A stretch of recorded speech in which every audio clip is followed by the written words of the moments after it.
Bravo. Bravo. Génial.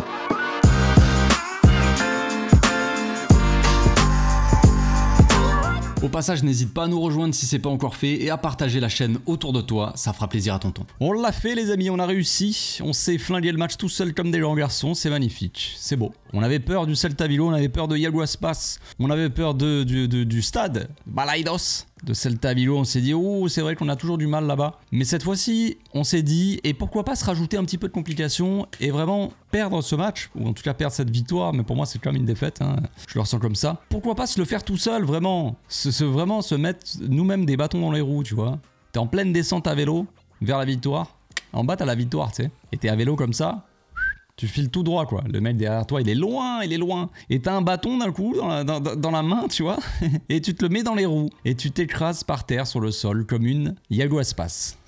Bref, donc on l'a fait comme des grands garçons, on n'a pas eu besoin de Gérard Martin hein, pour perdre ce match, on l'a fait par notre manque de contrôle, notre manque de lucidité, notre manque de qualité technique, je n'en sais rien, mais il y a eu un certain déchet technique, une certaine approximation technique, c'était assez dégueulasse. Donc en fait, au bout d'un moment, ça se sentait.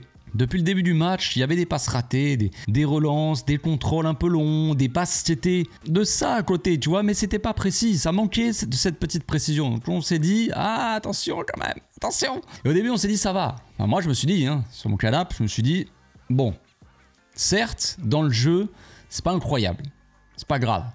On sait que c'est un match compliqué, on est en train de mener 2-0, rien d'alarmant, ils sont pas forcément très dangereux le Celta. Certes, ils essaient d'envoyer des longs ballons dans le dos, comme d'hab classique. Iñaki Peña qui a fait ses arrêts aussi, donc on se dit ça va, tu vois, on a 2 buts d'avance, c'est la fin du match. Rafinha qui fait un poteau, 3-0, on se dit, le match est plié, mais non, ce petit poteau là, tu vois. Tu mets le but, 3-0, on n'en parle plus, je pense que c'est fini. Et 2-0, tu te dis, ah c'est dommage. C'est dommage, on aurait pu.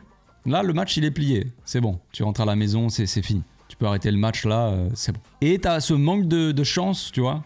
Tu touches le poteau, tu dis, bon, ça va. On a quand même 2 buts d'avance, on va continuer comme ça, mais ça va le faire. Mais quand même, tu as toujours en arrière-pensée comme ça un petit truc derrière la tête. Oh, qu'est-ce que c'est? Ah oui, c'est le déchet technique. Il est là. Il est toujours là, ce petit déchet technique. Et au bout d'un moment, tu fais des petites erreurs. Tu es un petit peu plus approximatif. Tu as un manque de précision dans tes passes et dans tes contrôles qui te met pas en confiance, tu vois. Ça te fait un petit truc comme ça. Déchet, c'est toi, déchet technique. Ah, t'es là encore là. Et puis voilà, tu finis par perdre ce match-là. Ne pas le gagner en tout cas. C'est malheureux. C'est malheureux. On avait commencé difficilement parce que Gérard Martin, évidemment, Gérard Martin et le football, c'est le contraire, hein.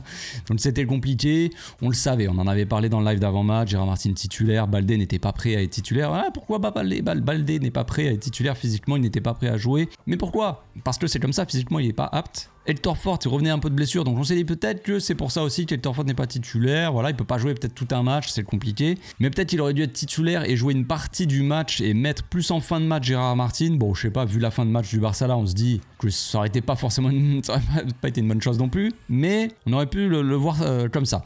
En attendant, avec Gérard Martin sur le terrain, le Barça était en train de gagner. Ce sont des faits. Ce sont des faits. Mais Gérard Martin tellement pas rassurant, 45 minutes de malheur, pas de bonheur, d'horreur même, j'aurais envie de dire, compliqué. La soirée de Gérard Martin à 2 doigts de sortir avec un rouge à la mi-temps, mais par miracle, non, il n'a pas pris de carton rouge, il est sorti à la mi-temps, on l'a plus vu. Hector Fort en 5 minutes, il a mis d'accord tout le monde, ça on est d'accord. Je pense que Gérard Martin ne va plus foutre un pied sur la pelouse et qu'Hector Fort, s'il faut remplacer Baldé, ça sera plus lui qui va jouer.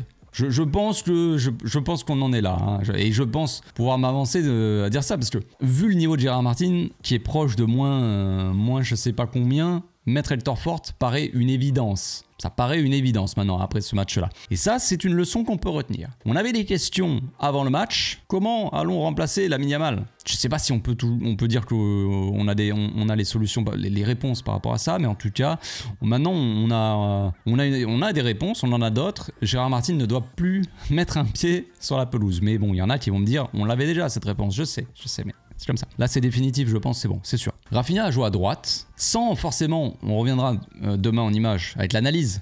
J'ai hâte de revoir ce match. Dans le positionnement de Rafinha, qui n'était pas forcément un ailier qui collait la ligne, qui rentrait beaucoup à l'intérieur du jeu avec un Koundé qui montait parfois très haut en début de match, en tout cas première mi-temps, qui essayait d'étirer un petit peu cette défense par son positionnement. Et Rafinha pouvait donc être un petit peu plus axial. Olmo qui a joué du coup à gauche et non pas à droite. Dani Olmo qui a été...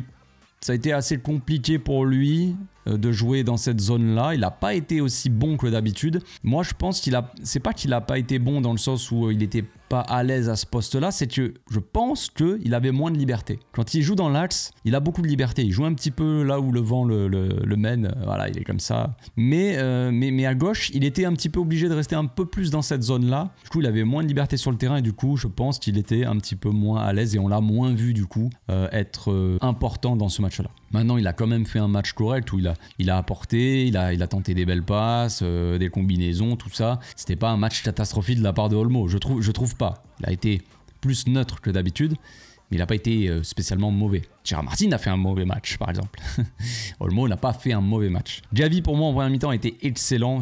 Même en deuxième, il a continué, franchement, tout le temps qu'il a joué. Diaby, c'est une très bonne nouvelle, ça. C'est un peu la seule bonne nouvelle de ce match-là, c'est que Diaby, de retour... Après une longue blessure, au bout de plus d'un an, je crois, ou à peu près un an, il est revenu en tant que titulaire. C'est comme s'il n'était jamais parti, limite. Toujours cette qualité technique, ça m'a rassuré, ce que j'ai dit sur Twitter. Un Gavi assez vif dans les changements de direction, les petits contrôles orientés, toujours. Il a cette petite vivacité, cette qualité technique toujours qu'il avait avant. Et ben ça, il l'a toujours, tu vois, il n'en a pas perdu. Donc ça, c'est rassurant, évidemment. Et puis, toujours dans l'engagement, l'agressivité, tout ça. Et donc ça, c'est positif, je trouve, parce que Gavi, il a fait, franchement, je trouve qu'il a fait un bon match. Et quand on regarde la première mi-temps, mis à part le fait que Rafinha a été excellent par son but là, sur l'action du but, excellent Rafinha. Mais le joueur de la première mi-temps, c'est Gavi. Pour moi, c'est le joueur qui a été un petit peu au-dessus des autres quand même. Donc deuxième mi-temps, on rentre, on revient sur le terrain.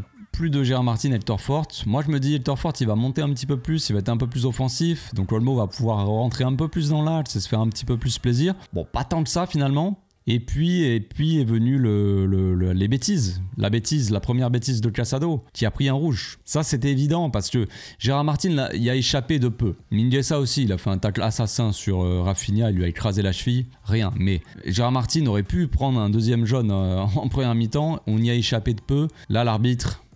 on le savait tous, les gars. On le savait tous que l'arbitre, il n'allait pas laisser passer le truc. L'arbitrage était assez mauvais. Hein. Franchement, on a eu quand même assez de la chance. Je trouve qu'il y a eu certaines fautes qu'on faisait qui n'étaient pas trop sifflées de temps en temps.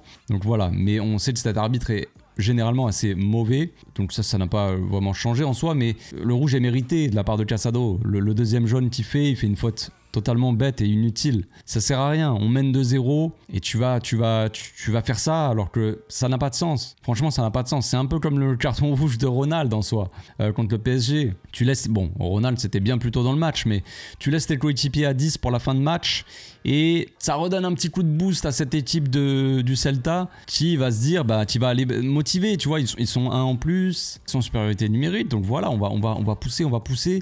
Ils ont repris l'avantage psychologique dans ce match-là et ça n'a clairement pas aidé. Psychologiquement, ça a aidé le Celta et nous, on était toujours dans dans ce déchet technique qui est là. Hein. Il a envie de me mettre une tarte derrière, mais je lui ai dit de se calmer. Déchet technique, calme-toi. Mais il était toujours là. Et puis voilà, Koundé, quoi. ça représente assez bien le déchet technique. Quand j'ai parlé de déchet technique ou d'imprécision, tu vois, de petits trucs qui manquaient à cette équipe du Barça dans le match, on m'a cité quelques noms, je crois. Je sais plus, Lewandowski, tout comme ça. En vrai, pas spécialement, pas plus que ça. Lewandowski, pas plus que ça, comme d'hab. Hein. Le déchet de Lewandowski, il est assez habituel, même s'il met un but où il s'est battu, voilà, il avait envie, c'est bien. Mais Lewandowski, toujours un petit peu de déchets dans les contrôles, tout ça. Et puis un peu tout le monde. Inigo dans ses passes. Même par moments, les milieux de terrain aussi. Casado. Bon, je dis pas qu'ils ont loupé énormément de passes, mais ça serait marrant d'ailleurs de voir un petit peu la précision de passe par rapport à d'habitude. Bon, j'ai pas forcément vu de stats qui m'ont choqué, mais bref, en tout cas, il y a eu de l'imprécision technique. Et puis ça a été assez bien représenté dans la fin de match par Koundé qui nous fait une dinguerie à la fin. Alors qu'il y a rien, il y a rien en fait.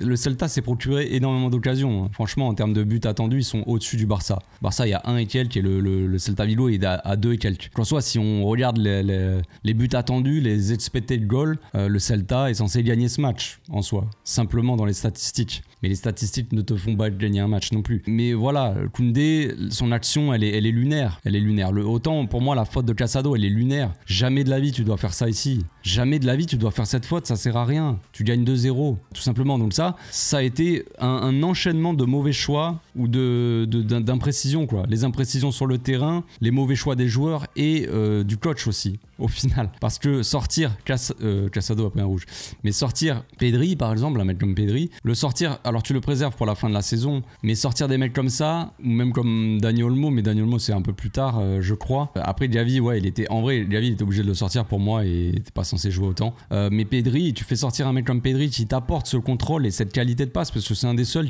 où vraiment il a très peu de déchets. La plupart du temps, il a très peu de déchets, le Pedrito. Mais tu sors un mec comme Pedri, t'as plus Casado sur le terrain, tu sors un mec comme Gavi aussi qui a cette qualité pour conserver le ballon, pour calmer un peu le jeu, et tu fais rentrer un Fermin Lopez qui a pas forcément beaucoup plus de qualité dans les passes, dans les contrôles, pas autant de précision, et un Frenkie de Jong qui a été encore une fois un petit peu en dessous. Malheureusement, ça donne un peu ça, quoi. Donc il y a les mauvais choix de la part du coach, surtout de sortir Pedri. Pour moi, tu dois pas le sortir, vu que tu perds le contrôle de ce match-là. Au milieu de terrain, on sait que c'est le milieu de terrain qui va contrôler le jeu. Tu sors ton meilleur élément, qui est le meilleur dans ce domaine-là. C'est pas forcément un bon choix. Je comprends le fait de vouloir faire souffler Pedri, on est tous d'accord là-dessus, on a tous dit 50 millions de fois, au moins dans notre vie, attention Pedri, il faut faire un peu plus souffler, tu vois, on le sait. Mais dans ce match-là particulièrement, cette fin de match, tu sens que tu perds le contrôle. Donc tu sens qu'il faut des joueurs de contrôle. Frenkie aurait pu en être un, mais malheureusement, il est peut-être pas assez en forme pour l'être. C'est comme ça. Il a fait 2-3 accélérations au cœur du jeu où il y a eu des fautes du Celta Vigo, ok, c'est bien, mais il a perdu aussi quelques ballons. Et puis on sait que dans le pressing, l'agressivité, tout ça, Frenkie de Jong, sur le deuxième but c'est le deuxième, hein, le but où Hector Fort il se fait coucher un petit peu. Frenkie il est un peu dans les parages et il est un peu spectateur. Bon, ça on connaît un petit peu. Bref, c'est des mauvais choix, des enchaînements de mauvais choix, de petits détails qui n'ont pas fonctionné, qui n'ont pas été bons dans ce contexte-là, à ce moment-là du match, et ça paye cash. Donc c'est une belle faute professionnelle, principalement de la part des joueurs. C'est pas possible. Tu gagnes, tu mènes 2-0 à quelques minutes de la fin et tu te fais rattraper comme ça, et ça aurait même été potentiellement mérité que Celta Vigo gagne ce match-là, vu les occasions qu'ils ont eues, vu comment ils ont poussé à la fin. On n'était pas très loin de ça. Très triste. Très triste. Voilà, on se laisse ici. On se retrouve demain pour l'analyse. Je ferai une analyse plus FAQ. On va mélanger un petit peu les deux vidéos. Voilà. Bonne soirée à tous. Ciao.